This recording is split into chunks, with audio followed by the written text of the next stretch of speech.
What is up, my fellow innies? I am Simian J and Erich. I've read your request and organized my response into 3 points. Point 1, fuck you.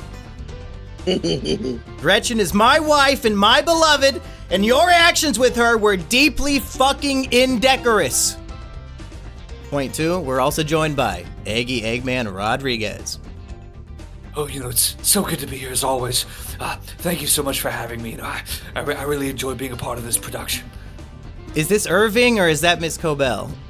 All I'm saying is if he brings the fucking boombox into the pizza shop, we need to be hitting it with a baseball bat. And frankly, it's not civilized. So if John Turturro's character in Do the Right Thing got severed, all he knows is that he hates black people and their boomboxes, like that's his whole life, is that he smashes them up? Listen, there's a guy, I used to work with. He was a very good one, but some of them they just don't know how to act. That's all I'm saying. I mean, it's really somebody else's problem. I'm not saying that they're all like that. Either way. And Erich, which severed character are you gonna be? I'm the big fat guy who gets to berate Milchick for the calamitous orc bow. Now, I don't know if you've seen the finale of season 2, Erich, but you might not want to be that guy. Oh no! What happened? Are you not caught up, you bastard? No, I'm caught up. Oh. No, I watch it. Okay, here's what we're gonna do.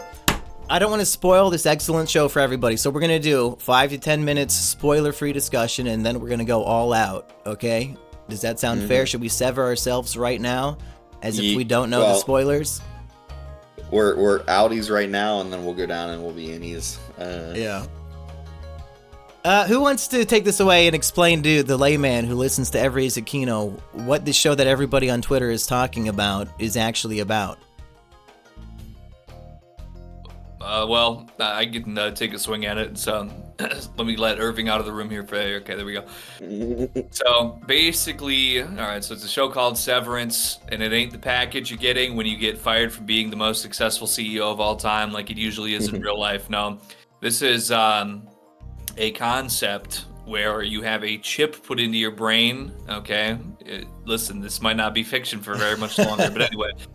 You put this chip into your brain through a very scientifically trusted procedure, and what happens is when you go into work for the Lumen Corporation, which is what this show is centered around, is this corporation and all of its corporate culture, you basically, the severing process takes place where you are now in a quote-unquote innie, where your brain is only familiar with what is going on inside of the Lumen Corporation. So there's innies and outies. Your outies, when you exit the building for the day, you become your regular self again. You perceive everything as you did before you went in, and you have no recollection of what transpired inside the building. So basically you have an alter ego, an alternate form of existence, only inside the corporation.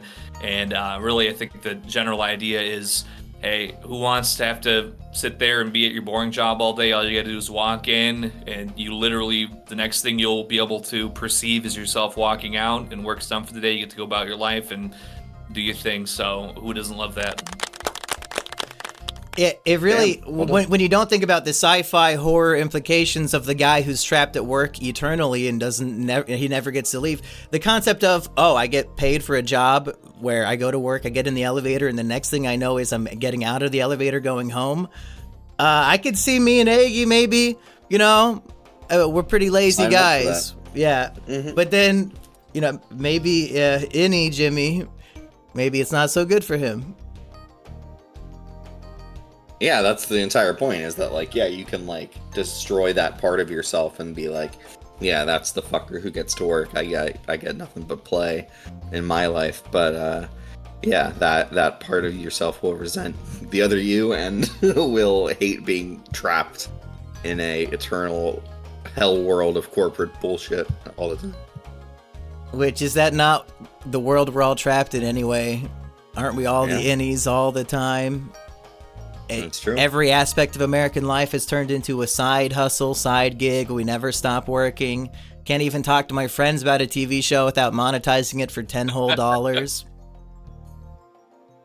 Hey, you know what? At the end of the day, if your life is anything like mine in the past, The only way I'd have social interaction in my life is when people were forced to do it for a paycheck. So, you know, I kind of there's could be positive aspects to it also. Like if you're outside, let's say maybe there's might be a couple people in this show that don't have very particularly healthy social lives. They get to go inside and, you know, just socialize entirely with the people who they are coworkers with. They maybe some people just have that life experience anyway. Well, Eggy, What very recently, and I don't want to cut you off, I want to ask you about your life experience here because I'm not going to dox your previous career, but you were working, if I'm not mistaken, about 60 hours a week for over a year at this one job, and then you spent the last year or so unemployed, so you basically lived innie life for a year and then outie life for a year. Is that how it felt, and in which do you actually prefer? Yeah, you know, to be honest, I think the coworkers really make the difference in that situation. And everybody who I worked with was, you know, pretty cool, pretty chill. I maybe didn't like so much that this kind of happens often when I am employed. I work my way up the ranks just by being a dedicated, hardworking employee that actually, you know, shows up and does what they're supposed to do. So I was elevated to a not management position, but sort of like pre-management above everybody else. And so I got paid more for that, but I had more responsibilities and kind of had to. I was sort of a trainer, like an onboarder. Oh my God, you were Mr. Milkshake. Pretty much, yeah.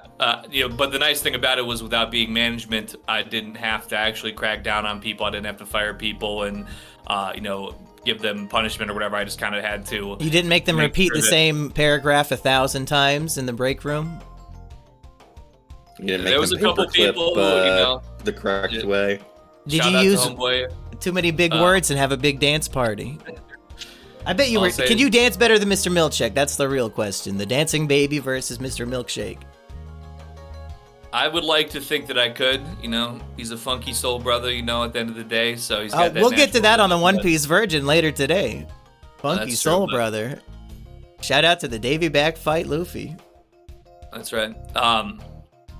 But, you know, RIP homeboy incel coworker. I'm not saying he's dead, but his career certainly died before my departure. So sometimes it's just like that. Sometimes people don't want to be a part of the team. Sometimes it might be a little hellish. Hellish is what I meant to say. Might be a little hellish. They don't want to be a part of the team the way that the corporation would like them to be.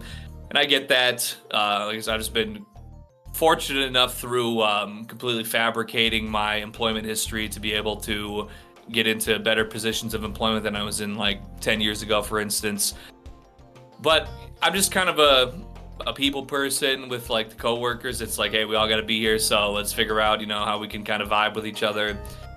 And in those circumstances, you know, that might be preferable to sometimes if you're out and you're just not doing a lot, you know, with your lifestyle. It just kind of depends. It can be variable, but better than having to rely on casino apps to pay your bills. Hey, as long as they don't cut me off, it is what it is. It sounds like this might be better then. I mean, one thing I like about being a professional gambler in the last couple of months here is that typically, I think the most I've worked on any given day was like 3 hours. So.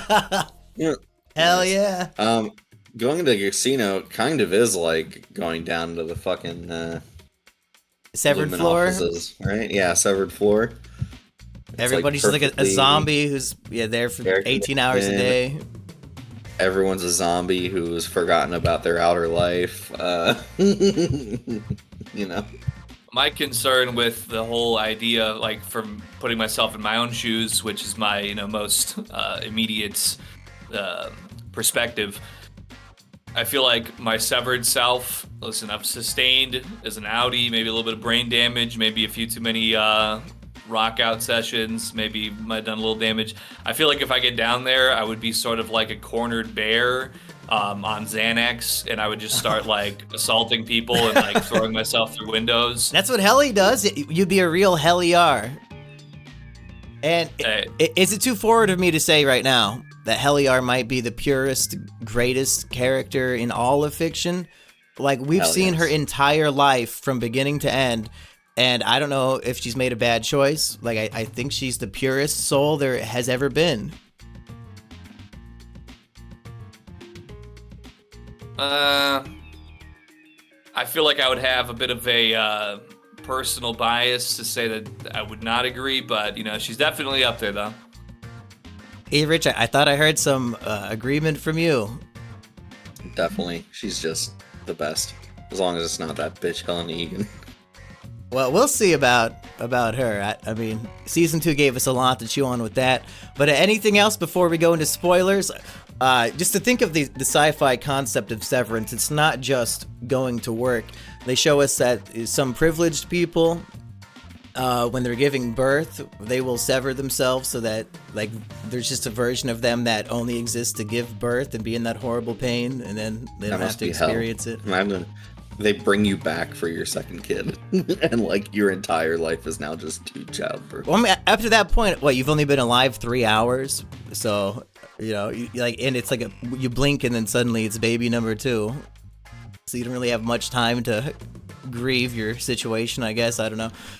But what would you guys want to be severed for?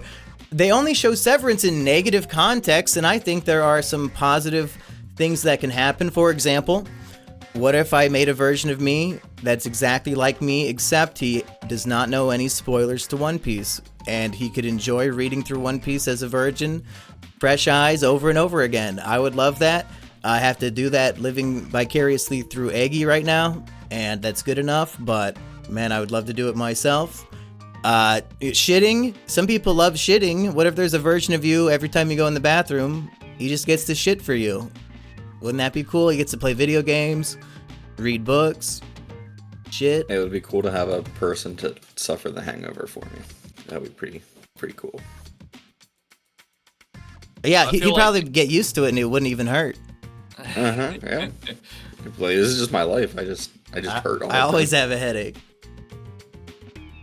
The real Cobra school of thought. Yeah. I kind of feel like, you know, there is such a thing as too much of a good thing. So I think even if your severed self was just always in a, you know, something that you would personally enjoy as a circumstance or a hobby, I feel like it would become repetitive and obnoxious for them. That's just how I feel, but maybe I could be wrong. Because I guess you're still sharing the same brain, even if it is severed. So maybe like while you're not doing any of it on the outside, maybe it has enough time to be refreshingly positive and beneficial still, even if you're experiencing it nonstop in one of yourselves. So I should give the One Piece any access to Naruto as well, just so he has the illusion of choice. But once he takes a look at that, he'll know what he wants to read. To be honest, I think you it never could know. be just that simple. Yeah, there's Get betrayed by my innie and he loves Naruto. Yeah. No! He just wants to betray me and rebel against the Audi. It is what it is. Like, from a philosophical standpoint, I think they become different people as soon as they start having different interactions. Well, here's the thing. As a kid, I did love Naruto way more than One Piece. And the innies are essentially children. Like, they were just born, but they have adult faculties. So maybe innie me would love Naruto. It gets to the point a lot fucking sooner. Yeah, could be. Your innie gets a videotape from you, like they turn it on, and you're like, listen, I don't know what you're doing with this fucking Naruto. Okay, listen, you need to appreciate that fucking One Piece right now. Get to reading it now, and then your innie's like... Make him read a paragraph pledging his loyalty to One Piece on repeat. I mean, Monkey, you would be like the Substance, where like you'd wake up from your innie's life and you'd be like, what the fuck, he's been reading Naruto. Hey, another philosophical question with Severance, okay? I'm not going to spoil which characters, but there's a question of, okay, I'm the Audi, I go to work, I got an innie, we don't know each other, we're two different people in my mind. I've also got a wife, and my wife goes to the work and hangs out with my innie, and they started kissing. Would you be jealous if your wife was kissing your innie, and would you consider it cheating?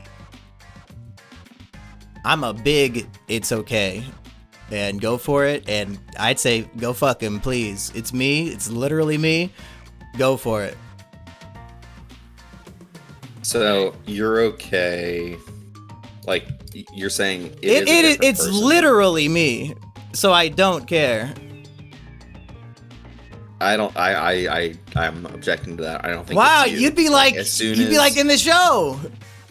Yeah, as soon as you have a different experience set, you're just a different person. That's just how. Yeah, but I mean, at the end of the day, it's are. literally me. Like, like what is there to be jealous of? He's not giving her anything I can't. The emotional affair, angle, essentially. If they're being honest and upfront from the beginning, I mean, I would even tell her on my first day, like, hey, I'm going in. Can you give the dude a hand job or something? He's going to be a little upset. He has to work. Like, go help him out, please. I think if you could have it would be a spoiler to talk about what happens in the last episode, but something that happens in the beginning of this last episode. If you could do that, I think it would probably be okay. Oh yeah, if I chatted with Homeboy about it. Yeah. What about you, Eggy? Is it cheating? Hey, listen, I'm gonna tell you like this. If she's not going in there and slomping up the innie on the regular, that guy's probably gonna put his head through a wall. Yeah. I mean, listen, work sucks. If I had a job where they're letting her in and she's handling business, I mean, to be honest, I might want her to just sit out in the parking lot for my entire shift. Be like, hey, you never know, they might be paging you. You got to come in. He's having a bad day. I mean, yeah, and listen, with everything I bring to the table, which is a significantly small amount, if she's willing to take two of me, in two different ways, basically, you know what, that would just make me appreciate her even more in both formats. So Erich is crazy, and me and Eggy are on the logical side here. Erich is over there fucking jealous of himself. Well, and we have to say this too. Obviously, we all know women, they love attention. I mean, I have to go home and, how's your day? Oh, what, blah, blah, blah, blah, blah. It'd be easier if she already knew. Monkey. What happens when she says, oh, I'm leaving you for him? How? He only exists at work. You just have both of us. She doesn't want to be with you. Like, she literally cannot spend time with him without me. So it's not like I will ever notice her absence. She wants you to switch them. Yeah. Is reintegration an option? I think it might not be. Anything else before we jump into spoilers? Should people go watch this based on what we've been saying? Yeah, I never watched the first season. I picked just the right time to. I just finished the end of season 1. I think as episode 2 of season 2. I think it just came out. So there's never been a better time. Without saying too much, I think if I had watched the first season to the end and had to wait for season 2, I probably would have maybe not come around for season 2. I've been like, I mean, I'm petty like that. I'm not sure if I liked how it ended, and I might not have wanted to come back for season 2. But have it all together, I think, was the way to have it. So if you haven't seen it, yes, I would say you should. I didn't wait the full 3 years, but I did watch the show within like a year of it coming out. So it was a 2-year cliffhanger for me, longer for other people, obviously. But I think, again, to bring up One Piece here, having been a fan of that, you learn patience, and you learn that some mysteries don't get solved for decades, and you just have to live with it. And I've noticed a lot of the outrage from people watching season 2 has been that all the answers aren't being presented like in episode 8 of the 10-episode season. Like, they're so impatient. So if you see people complaining about stuff like that, just know they are literally retarded and don't deserve shows that are good.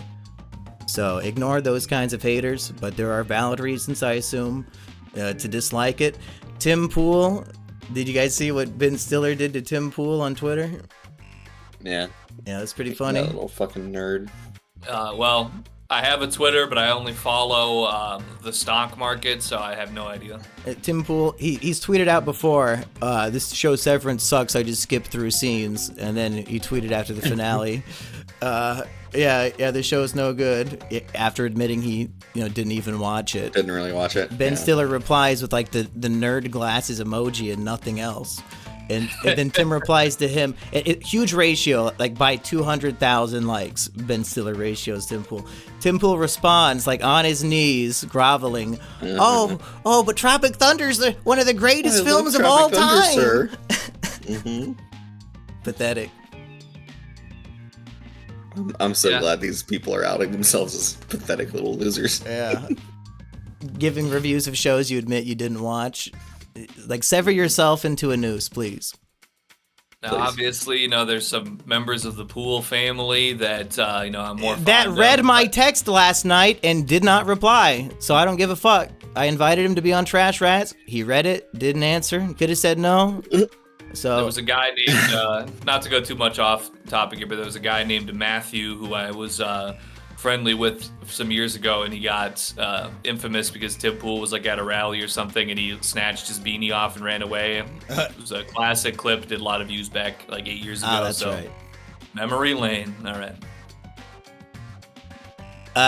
Erich, did you have any final thoughts on the pre-spoiler discussion? Yeah, I think it's worth watching. I think it's like not as good as a lot of people want it to be. Like it's insane to me that there's such a built-up like fan community that's so like trying to speculate and theorize what the hell is going on, because I don't even know that the writers know what's going on with like every single Lumen thing or whatever. I think they're kind of just like playing stuff by ear and writing as it goes, and it like there's not some huge grand plan that they've got figured out. So I think it's all right. I just think if you spend too much time thinking about it, it's like kind of a waste. Yeah, I think it's good though. The show's operating on a level of 80% is a satire of capitalism and corporate culture, and then 20% sort of deep lore. And people got that mixed up in their brain and think it's 80% lore. So all the things that are like they put a bunch of things in there that are just meant to be funny, and people might take it too seriously. People are like, "Oh no, this is like legitimate Lumen like shit we need to know." No, it's not. They're literally just they're literally just satirizing corporate culture. When they go on the Ortbo and suddenly like these people who are only ever in an office find themselves outside for a company retreat, like a TV on a TV stand appears on a cliff, and it's just like an aesthetic choice. And people are like, oh, how did it appear? They must be in a simulation, like it came up out of the rock. And they're like, no, there was no plug-in cord because it looked cooler without it. So people are just, the show's making mistakes for the sake of cool aesthetics, and people are overanalyzing them. Right. So like, as long as you don't do shit like that, you're fine. You're gonna have a good time watching it. So yeah. Okay, let's get severed. Let's all hop in the elevator. And I hear that ding. We're doing the camera pushing. Ooh. Some Malcolm in the Middle fucking effects, zooming in while zooming out. What is that shit called? Because we got to do that for Vincent the Atheist. We got to, like, as you push the camera towards me, you're also zooming out so that the background is moving different from me. We're going to have to do that a lot for Vincent. I wish I knew what that camera trick was called. I'm sure ChatGPT will tell me. I call it the Malcolm in the Middle effect. But it's from Jaws, it's whatever Spielberg did in Jaws. Oh, a rack. It's a rack something. Arachnophobia, that's right. Rack focus, I think. Hopefully we don't need an actual rack for the camera, and Eggy could just do it by walking, but we'll figure it out. Spoilers on Severance, so hopefully you've already seen the show if you're this far into the podcast. Here's where I want to begin with what I want to see from season 3, and I want it to be full innie revolution. They know that if they ever leave again, they're dead for good. So they're fucked. And Mark and Helly is the most beautiful romance I've ever seen, and I want them to be together at the end. I'm glad that Gemma is safe, but fuck Audi Mark, fuck him. It's all about the innies for me, and I think. We got the band, the amusement and merriment people. We've got the goat people. So we outnumber the authorities here. We could just make this its own society. And what's interesting is we now established if they go down the elevator to the training floor, the Audis come back alive. So it's like we've turned the tables on them. Now the severed floor is the new reality, and the training floor is where we can go to let the Audis become innies. Oh, that's cool. I like that flip. Yeah, see how they like it. This episode has like that discussion between Mark and Mark S is one of my favorite things in the entire show, just because I think it's like breaking down and letting those two characters have a discussion for the first time, and you very quickly realize, as much as like Mark S is kind of like a little bit childish, a little bit like adolescent in his thinking, Mark does not see Mark S as like an actual being that has any like things that he should care about. He's like perfectly fine with going along with reintegration without thinking about what that's going to mean for this other being within himself. And I think the show gets around with a little bit of not telling you a whole lot, which serves the show more than anything. But they use that uncertainty to really make Mark look like a bad guy who really doesn't care about anybody else. Well, Mark cares more about saving his wife than about his innie, which makes sense, but it also makes him an antagonist to innie Mark, who I like more. So, like... No, exactly. So Mark, Outie Mark has completely understandable protagonistic energy that is antagonistic from my point of view. And when they're talking to each other back and forth with the camera, Outie Mark is fucking lying to his innie. He's lying about why he started doing all this to begin. They found out they were mistreating you. Bullshit. You didn't give a fuck. You did liar. Not give a shit when it was happening. Yeah. As soon as Gemma's safe, I bet you never turn any Mark on again, because reintegration has failed. It has not worked. You're just getting little clips here and there. Okay, they tried it in season or episode 3. By the end of the season, it still has not worked. I think that was the point, is that it's not going to be an easy answer. There is no happy ending where Mark gets to be with Gemma and Helly, and that's kind of the point of this whole ending here. Is there's no happy ending here. Like, only one team can win. And it's like they only exist at the behest of Lumen kind of allowing them to exist for the most part, and it's such a like fucked up thing to think about, is that that's the only time you will exist. You're so at the beck and call of what this corporate entity wants to do with you, and how I feel like that's what our lives are kind of going towards. Like, you will own nothing. You will sit in a house that you don't buy for yourself. You rent, or you just pay a landlord to have it. You don't own any of the media you're buying. It's technically a license that you have that they can take away from you at any time. Your life is so expendable, and then when you die, you'll have nothing of worth to give away to your forebears. So true. It's so good that none of us have to live such a life in real life. That would be terrible. Well, that's why I'm not going to have any children. That's the reason. All right, cool. Eggy, let's hear from you. What do you think of the spoilers of Severance? Well, I mean, there's a lot. Even just coming into season 2, so like at the end of season 1, to be on that cliffhanger like that, thankfully, like I said, I didn't have to go through this long period of time to get right back on track for season 2 here. I mean, really throughout the season, maybe it's just me, but they kind of were flipping some twists and turns on me. I think after it was all said and done, I kind of figured if I'd maybe really ruminated, if I was like the Severance virgin and I really had to really, ruminate over every bit of every episode instead of just kind of taking it as it is, maybe I would have came to some conclusions sooner.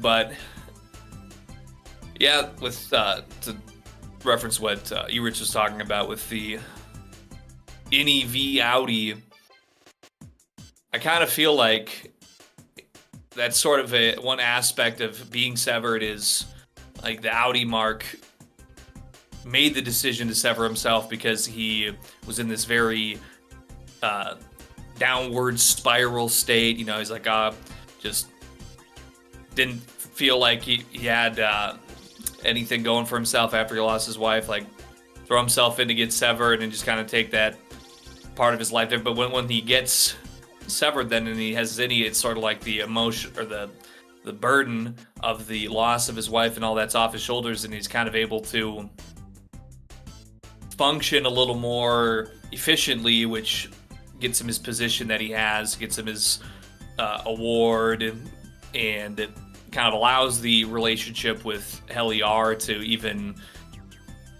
really begin and blossom and prosper and move forward, which obviously has its roadblocks. Listen, all I'm saying is that Mark, as he was assaulted, okay, she knew, he didn't know.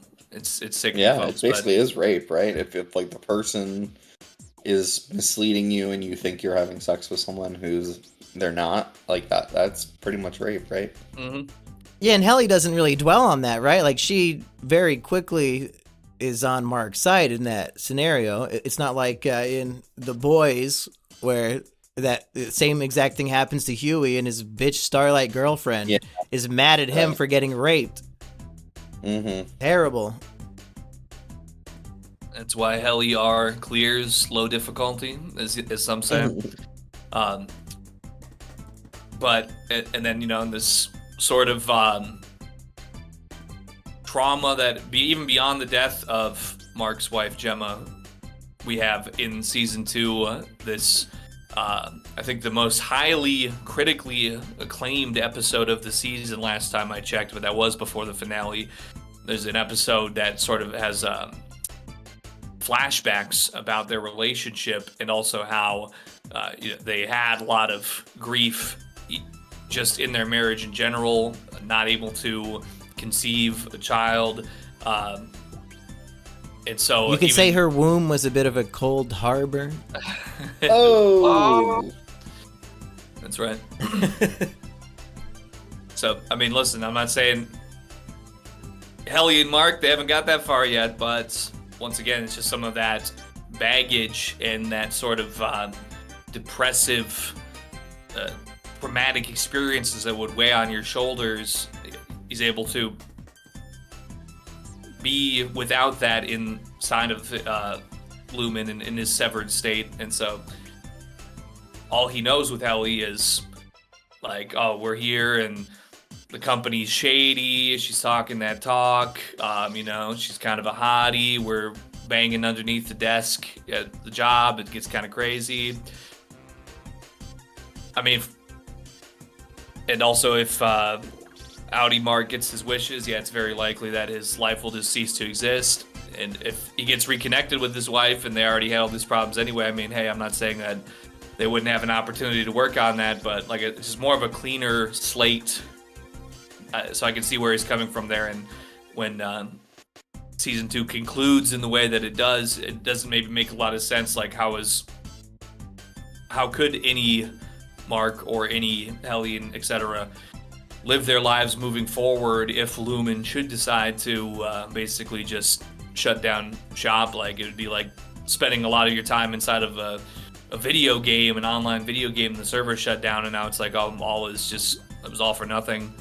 But then again, I guess his life, should we live our life that way? Like, oh, maybe that's just how it is anyway. We're out here, we're doing our best every single day, but you never know what could happen. Maybe your life could conclude. The banks can choose to shut us down any moment, Eggy. Like, totally. Exactly. If you're a trucker and you want to protest, game over. We're shutting down the simulation. Lumen unplugged it. Your money's gone. So it really gives you a lot to think about like that, which, like I said, as I was watching it, I was kind of just going with it and just kind of like not doing the deep dives. I wasn't on Reddit, looking for clues and hints. I kind of just took it as it was. You're not watching Pete Pepper's YouTube recaps.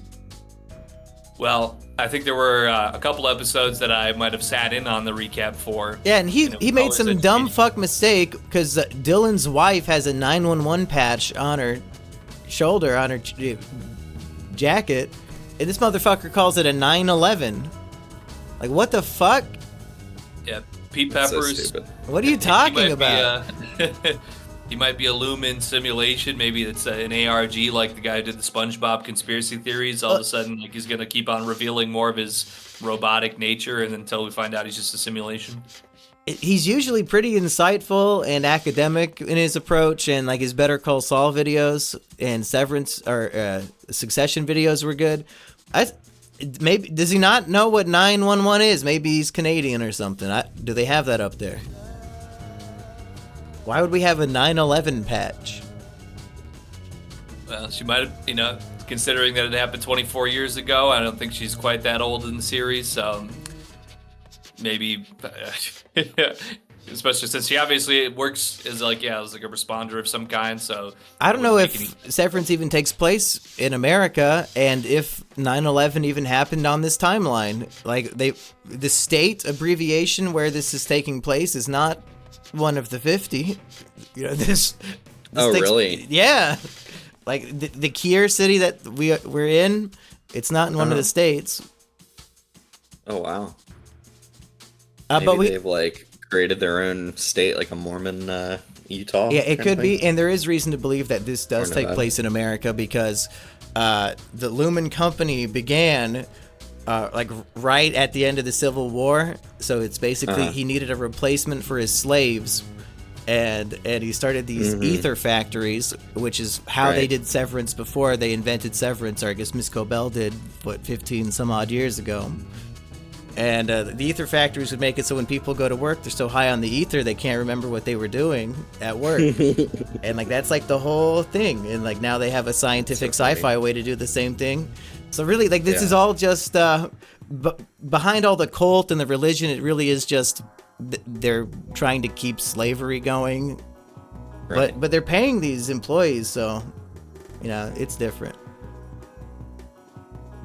And I mean, who among us does not get high before going to work every single day? So I mean, really, at the end of the day, I mean, I feel like I've been living pseudo severed because when I made that analogy to video games, I certainly logged hundreds and hundreds of days of my natural life inside of the world of Warcraft over the years. Is there any chance that you and Elliot Rodger crossed each other in that game and just never knew? Yeah, certainly. Really? You might have been on the same server. Yeah, because I had a lot of alts also. Like, I mean, I played on a lot of servers. I was really big into role playing towards the end of my time playing because I was basically cleared all the actual in-game content. So I switched over to doing role playing full time. And then that's why I quit. They did something called Cataclysm where they like deleted a bunch of like stuff out of the game permanently to like change the game. And I just couldn't go for it after that because it completely devastated my role-playing experience. But same. That was an escapist way to live. Back when Phantasy Star Online 2 was Japanese exclusive, that was actually how I kind of got to where I am today because I played that game 50 hours a week while also working full time. I would go to work and only talk about 50 hours a week. Yep. Yeah. So he's gaming, working, and sleeping. Yeah, I would set an alarm to wake up every like 90 minutes to log in for like every 2 hours there would be like an event, and then I'd go to work and I would just talk about the game to everybody and nobody cared. But Lord. it was Japanese only, so we had to connect through a proxy server. And when Sega found out, they got the proxy server shut down. No. So it was literally like getting your innie turned off because I had for months, and then all of a sudden it was just like exactly. So then I started spending all my free time on 4chan instead because I didn't have anything better to do, and well, here we are today. After it was all for the best.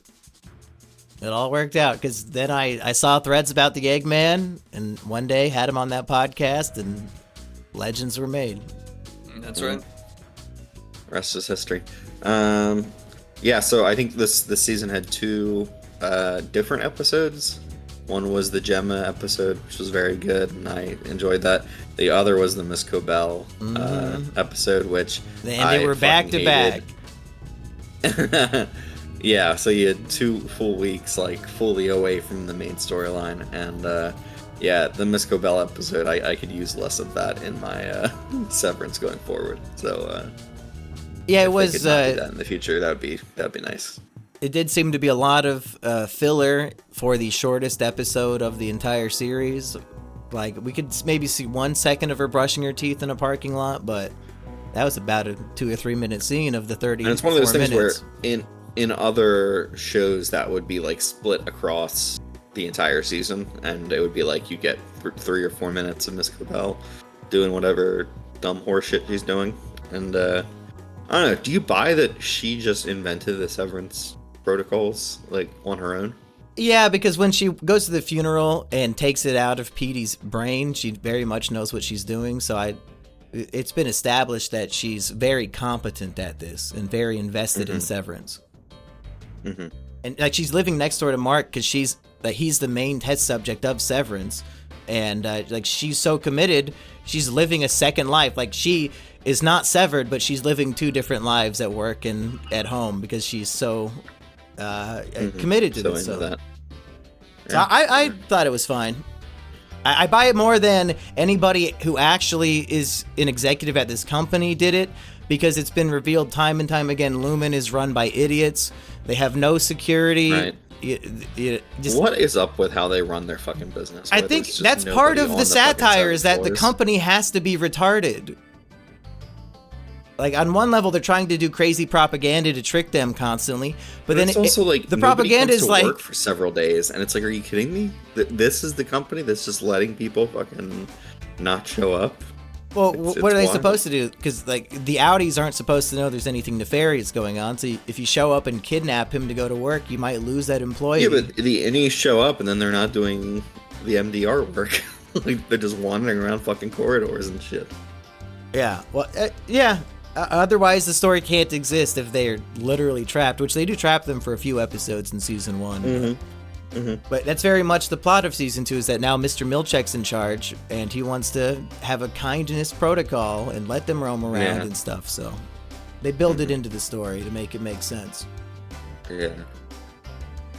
And I've never worked at a desk job like that, but maybe I worked at something kind of. I did like a data entry job about 9 years ago or so for a couple of months, and we were all very focused. We all had these quotas to meet for a certain amount of data in a shift, but like, our supervisors were a couple, like, I don't know, mid-50s women, and they would just like wander around through the offices all day and did never seem to be doing anything worth anything. Like, I think the only part of their job was to fire us if we didn't hit our quotas. So maybe the MDR team shouldn't be at that level, because like, who are they over then? But it's not such a foreign concept, I guess, to like see employees just like wandering around and doing nothing and still like being okay to keep their jobs. So maybe there's something there about that. I just didn't have really enough time in the office space to know for sure, but could be. When I was 18, between high school and college, I worked a summer job in an office, and since I was just a kid and my only job was opening like the mail and sorting it, they didn't really care what I did. And I didn't roam around, but I listened to my iPod Nano all day, and that I'd recently learned about the Flophouse podcast, Erich. So that summer I got paid, pretty good money, like $15-16 an hour, to binge all of the Flophouse and laugh hysterically at my cubicle, and not realizing everybody can hear me laughing because this show is hilarious. So like, they're like grinding away, like literally severed employees, shitty office job, and like some kid who's making about as much as them is just laughing his ass off next door. Oh, that's so funny. That's life. Poor bastards.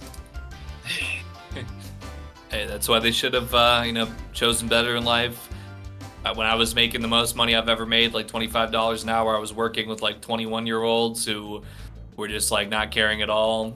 And so, hey, it's just all about get in where you fit in. You gotta start somewhere, but you should work on building yourself up, just like Mr. Milchek. Learn the codes, learn the lore, learn how to kiss ass, learn how to not use all them big words. That's okay, right. because we hate that. It's so weird that they're like calling him out for using big words, just because like the Kier shit is constantly using like big crazy words like that. And I thought it was because we're introduced to his new assistant this season, Miss Huang, who's like a 13-year-old child. And I assumed when he gets an employee complaint, an anonymous complaint saying you're using too many big words, I thought the joke was, oh, the child doesn't understand what he's saying. Can't understand it. But then even after she's gone, the big fat guy who Erich wants to be is still saying to his face, too many big words, go monosyllabic for me. You're like, it's crazy. Like, is it just because he's black? Because they're really leaning into, oh, he's black. He'll never fit into the Kier cult because they have a vision of whiteness, or they do the portrait of him as Kier, and he's all upset about it. The black Kier. That's funny. And I like how he tries to have a discussion with the other black employee and be like, this is fucked up, right? And she just doesn't respond. She's like weeping with her eyes and smiling a creepy smile. Like basically out of the Smile 2 movie that Erich loves so much. Yeah, exactly. That lady should be in Smile 3. That'd be cool. I just want to speak one grievance about the whole linguistic sort of, it's not really a subplot, but just like running joke maybe, if you will. I did want at one point for Milchek to be like, shut your bitch ass up, motherfucker. Shit. We're going to do a dub of like what Milchek is thinking during a scene, and Eggy can do all the voices. Like Mr. Drummond be like, you're using too many. Like, hey, you bitch ass cracker. How about I come upside your head, boy? Is that the words you looking for with your bitch ass? What is it about Mr. Milchek's character that you think he would talk like that? I don't know. Because he was pushed so far. Man, that's exactly it's how I was. It's because he has the Soul Brother dance moves. He dances like he would talk like that, to be fair. If you're badgered like, oh, you're talking too smart, I'm going to try to get slanged up. I'm going to try to think about all my most slang style vernacular that I could suppose of in the moment, and just to be like, the same way if you get badgered about anything too much, you want to flip a table and be like, oh, how about that? It is what it is. You don't overstand my ortbo. Starts going off at Mark. Hey, don't fuck Helly in the tent at the ortbo. Mark, why is you slanging that meat underneath my desk? BWC, son. BWC on the 7th floor. In a tent under the desk, Mark. You're supposed to be beating these records. You beating cheeks, boy. Come on, man. What's the deal with the goat sacrificing that they do? Just part of the cult. It's all corporate culture has become some people's religion, and that's the satire of the show, and some people are just thinking way too hard about it. Yeah. I don't think like you were saying, I don't think Ben Stiller himself truly has a good answer. They're just tying up loose ends and saying, yeah, it's a thing. That's all you need to know. Really, I think the real driving force of season 3, if all my predictions so far are correct, which they should be, because otherwise there's no show, we get... I don't think we've properly said for anybody who's listening and has not watched the show. Watch it. Helly, her Audi, is the next in line to be the executive leader of Lumen. And like her dad is like the shriveled up old man. And he's always... He hates... Helena, that's her Audi's name, and he does not think she is worthy of his succession to bring in another great show with an S. But then he sees the fire and tenacity and the go-getter attitude of any Helly R, my favorite character of all time, and we get a scene of them together, and he goes down and says, hey, the fire of Kier is in you. And if season 3 is all about this revolution of Mark and Helly living their lives together, trapped in the severed floor and holding people hostage or whatever, I think it will be the story of Helly perhaps being drawn to the dark side. And hey, no, you are the reincarnation of Kier, and it took this severance procedure to bring you out, and you need to take your rightful place. And we don't know the Lumen Company's overall plan, but I think it's probably global domination of getting the severance chip in everybody's brain and then flipping a switch that just makes them obey you forever. All the time, right. So I think our wonderful hero, who we all love so much, Helly R, is the arc going to be her slipping into being the greatest evil? I hope not. But would that not be the most dramatic thing they could do? Yeah, that would be the thing to do. Yeah. And it would break my heart. An angle here. So, spoiler alert, which we already gave that, but so at the conclusion of season 2, Any Mark, he's able to rescue Outie Mark's wife Gemma and get her to out of this any area that she's been in. She's able to become her outie again. He's able to get her moved out into this into the stairwell that basically that she could then exit the building and go about her life now. She's not trapped in there anymore. Well, for all we know, we've never seen where the stairwell goes. For all we know, that's right. Absolutely. Yeah. But Any Mark then makes the choice to stay inside of Lumen with Heliar. Now, as I was doing a little bit of refreshing for this podcast today, I played through a recap from YouTube. It wasn't Pepperbelly Pete, whatever his name is. It was somebody else. It's like something that came up. And there was a theory in this video that I had never supposed, but I guess maybe it was on Reddit or something. There was a alleged theory that Mark S. is actually the love child of James Egan and Miss Cobell, Harmony Cobell, because he says something about that he's sired children in the dark. And I guess there's an energy there of like a motherly energy that's exhibited by her like living next door to him and living this double life so she can kind of monitor him at all times. Now, to be fair, Adam Scott is 52 years old. How old is Miss Cobell's actress? Is she in her 70s? Just because she's gray-haired, she might also be in her 50s or 60s. I think when I looked her up, I think she's like maybe early mid-60s. So that's a little rough. Hey, no, these she's Egans... 56. She's 56. Oh, shit, for real? Oh. Yeah. Either way, I think these Egans might be a little bit sicko mode. And when she was 4? Yeah. What's transpired between Mark and Helly, in the series, that would also definitely be sicko mode. So probably not going to go this direction, but maybe, it's something that could possibly transpire if Redditors know what they're talking about with all of their predictions. No, that's our point, is that they don't. They're picking up clues from things that are not clues because they think this is Lost. This is a fucking corporate satire that also has, some lore. I would be willing to bet $1 United States in that season 3, the half siblings, elevate to the next round comes in because Irv's out of here. He got sent off on a train somewhere. I think Dylan, if anything, you're right. It might come in, but it was the excuse that they needed to get into the cabin. Was Miss Cobell said, "Oh, this is one of Kier or whatever his name is, one of his." So the implication that he's often having women who he impregnated come give birth here. So it was more like a plot convenience for them to get Mark into the severed cabin. I definitely would agree that is a possibility, but I still, this faceless voice from Reddit, it made a point that was substantial enough, I think, for me to entertain. I kind of wish it's not the case because, like I said, it's kind of sicko mode because they were, going at it inside the severed floor office and also in that tent, and that's no good, but... Oh, yeah, I didn't even think about the incestual implications there. I would really hope not. Because, Mark has a sister, and do we have any reason to believe that they don't have the same parents? I don't think so. That's pretty true. What's the deal with that guy?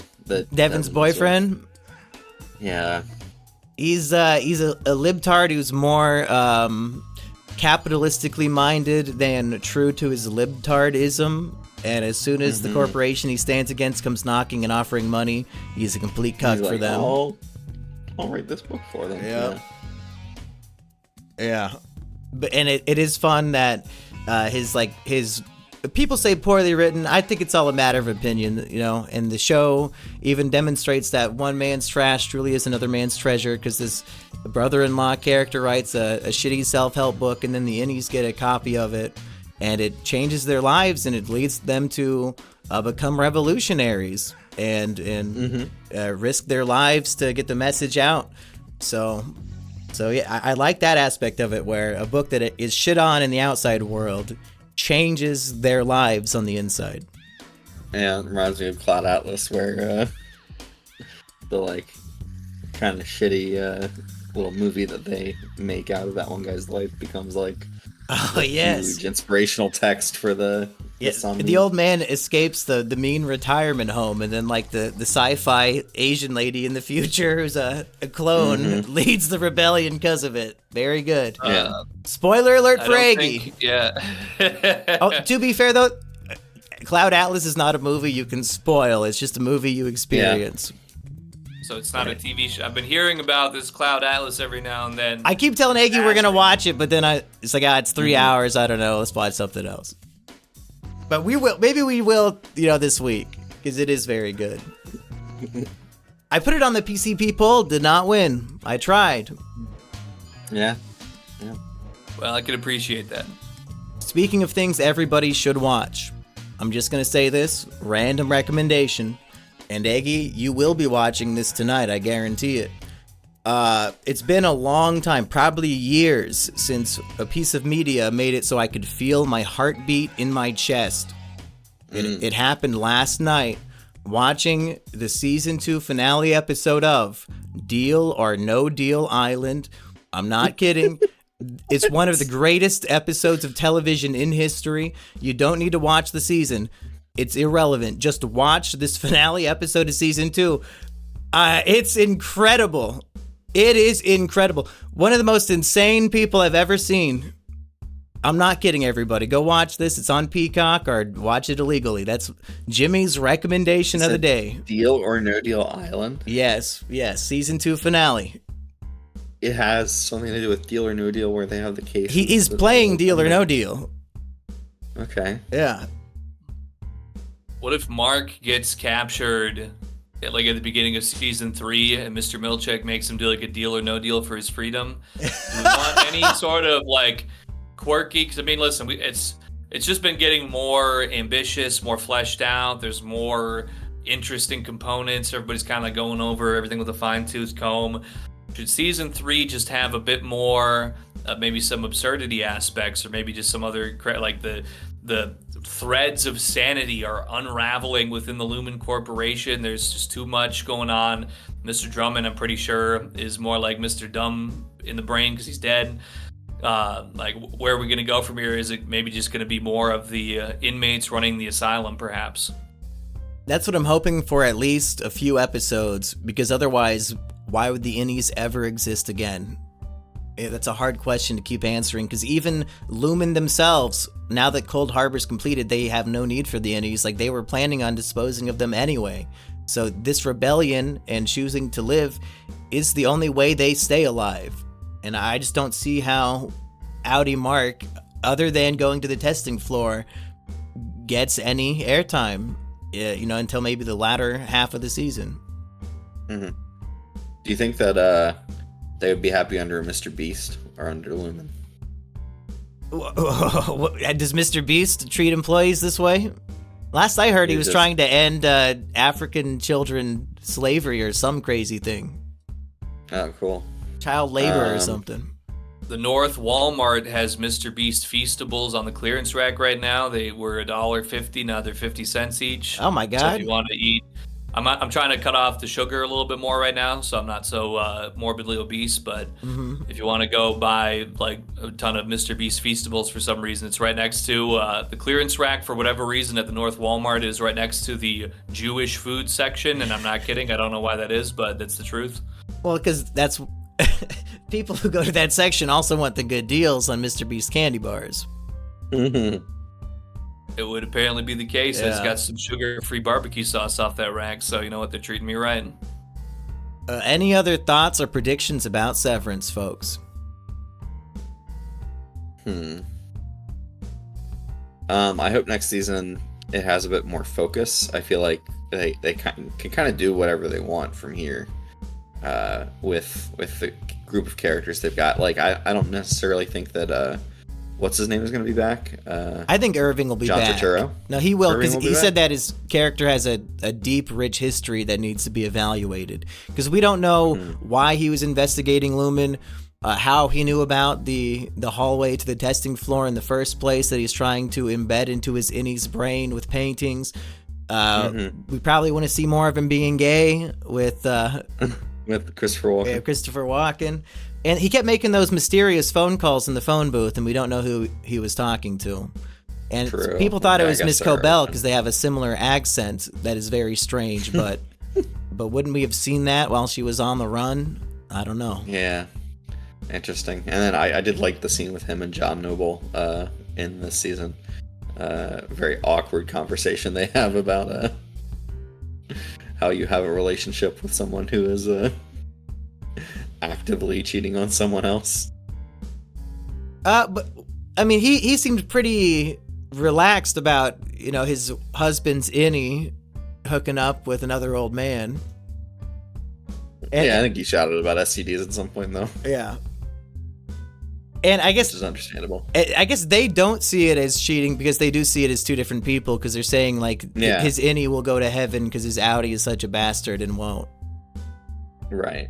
Because I guess he was driving people to their deaths for Lumen. Mm-hmm. Yeah, there's a lot of bad people involved. Yeah. I think. All right, here's my prediction for season 3, unironically and legitimately. All right, are you ready for this one? Mm-hmm.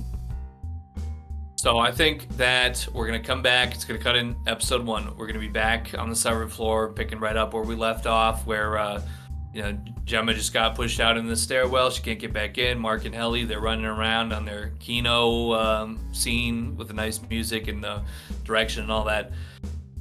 I think Jaime Egan, he's been keeping an eye on the situation. He's going to be ready to come back, really get down there and just, give these insubordinates a piece of his mind. But we also have Milchick. He was trapped in the bathroom, just like R. Kelly's great album, Trapped in the Closet. This was the different version because there was a band for this one too. He gets out and I think he's going to be kind of he's very enraged about the situation. He's going to be trying to find Mark and Helly to, really give him a piece of his mind. I feel like maybe he's going to get out. I can't remember if he saw the fact that Drummond looked to be dead anyway. I'm going to assume that Drummond is dead. I just feel like there's going to be some, whether intentional or not, interaction between Milchick and Mr. Egan, where there's conflict that is going to incapacitate or possibly kill Mr. Egan. And then Milchick is going to basically be forced into a position with Mark and Helly where they're going to kind of be like them versus the council. Maybe he's going to have some kind of change of heart, whether it's for his own well-being after everything's been burning down, or if he's trying to think that he might, maybe if Helen is supposed to be the new leader, maybe he could do a favor for her and just kind of try to start fresh. I think they're gonna have some sort of thing going on, and then we're gonna have Cobell, Devin, on the outside. Maybe that's where Irving's gonna come back around, and they're gonna have something going on out there, and it's gonna be total chaos and Lumen, and they're gonna be on the outside trying to get a handle on the situation, get a read of the situation. I think that's how it's gonna start off. So maybe a sort of shot in the dark for a first episode, but I just feel like it's gonna need to have something just a little bit more to kind of usher in the dawn of the new Lumen in the survival of the Innie race. As you were prognosticating all of that, I got the thought of, is this all for naught? Are the windmills in your mind, as the song at the end suggests, is this like a Don Quixote? He sees monsters, but it's really just a windmill. Is it all just fantasy? Because all these Innies have the chip in their brain, and we know from the control room there's many different things they can do that we have not seen before. What's going to stop any security that does exist from just turning all these Innies off? That's why I feel like there's going to need to be something where Milchick, I don't know if Drummond being dead is going to be enough of a catalyst for him to kind of start switching up, but I feel like he would need to almost be, because he's the man on the inside, but also the non-severed man on the inside. I feel like he would need to be like that piece of the puzzle in order to keep them from experiencing some sort of horrible circumstances involving that.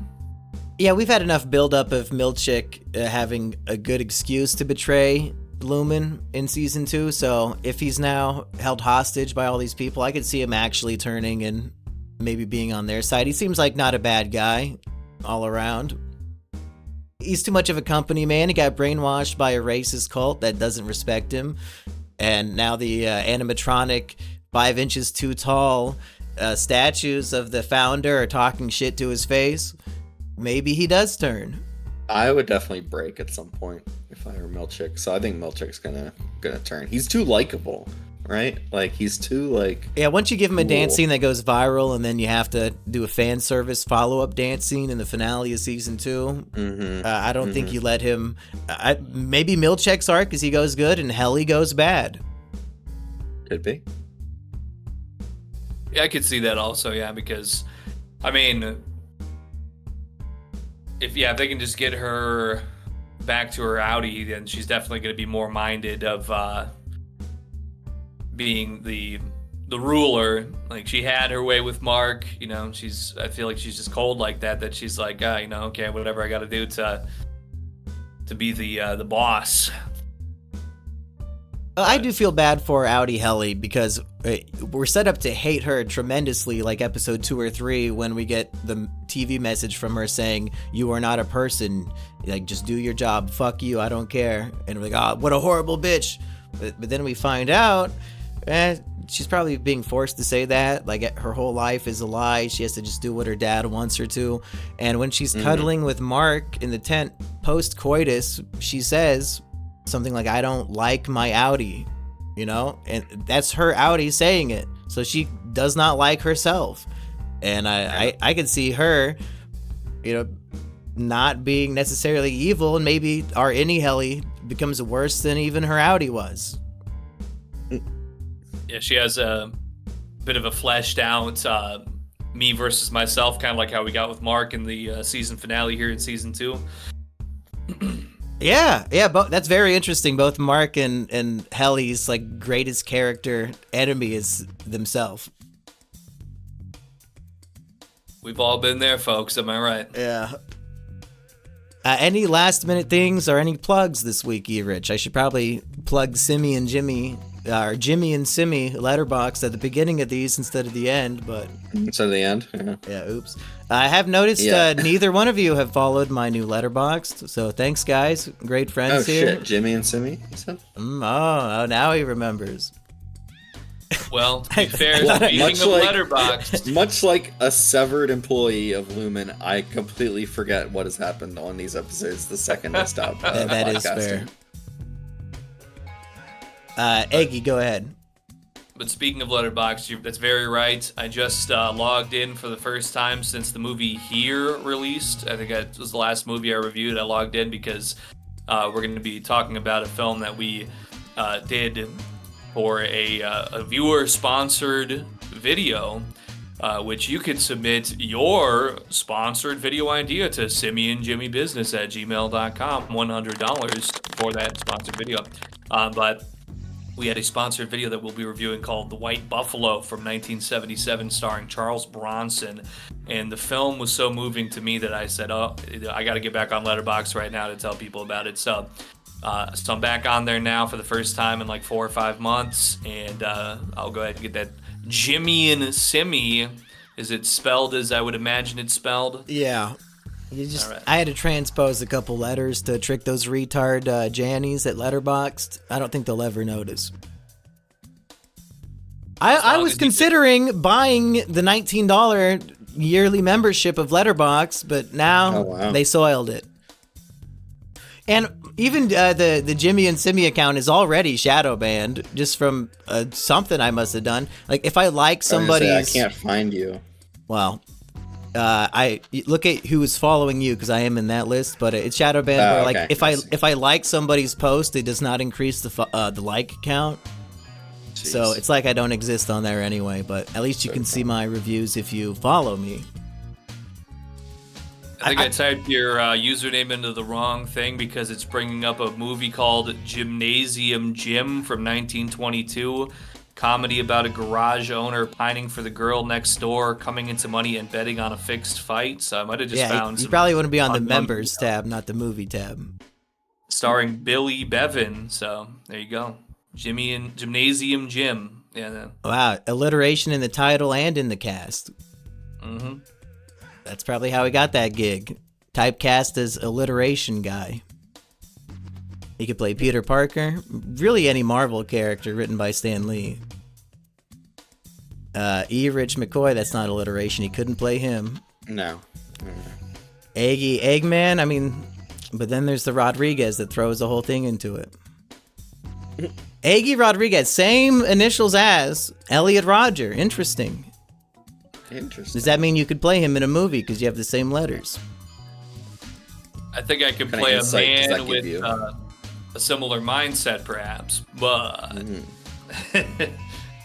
We need to go back to Eggy filming videos in his car complaining about couples like Elliot did. Like just filming them out the windshield and like talking shit to them as they're 10 feet from your car. every love 10 that minutes shit. he's like, but in Minecraft though, in Minecraft. He's I like, hate that real life couple in Minecraft as you're yeah. filming them. Okay. Erich, what's your letterbox to plug? Yeah, you can find me on Letterboxd Revel1138. I just recently saw Black Bag, the new Steven Soderbergh movie, and I really enjoyed that. So definitely go to the theater and see that if you want to have a fun, sexy spy time with someone. I saw that the Purple Colonel has like 3 podcasts banked. So what can I look forward to hearing you and Florian talk about over there? Batman Begins. The Nolan one. The Nolan one, yeah. Okay. And what was the other? You guys did 1984, and then there was something else. Maybe I you honestly weren't don't on know it. because I don't think I was on those. Honestly, I think Batman Begins is the last one. I Okay, was on. spoil me for the Colonel Bat wheel spin at the end of Batman Begins. What are you guys watching next? We're gonna spoil it here for everybody. The Dark Knight Returns. Yeah. Is that a cartoon or a comic?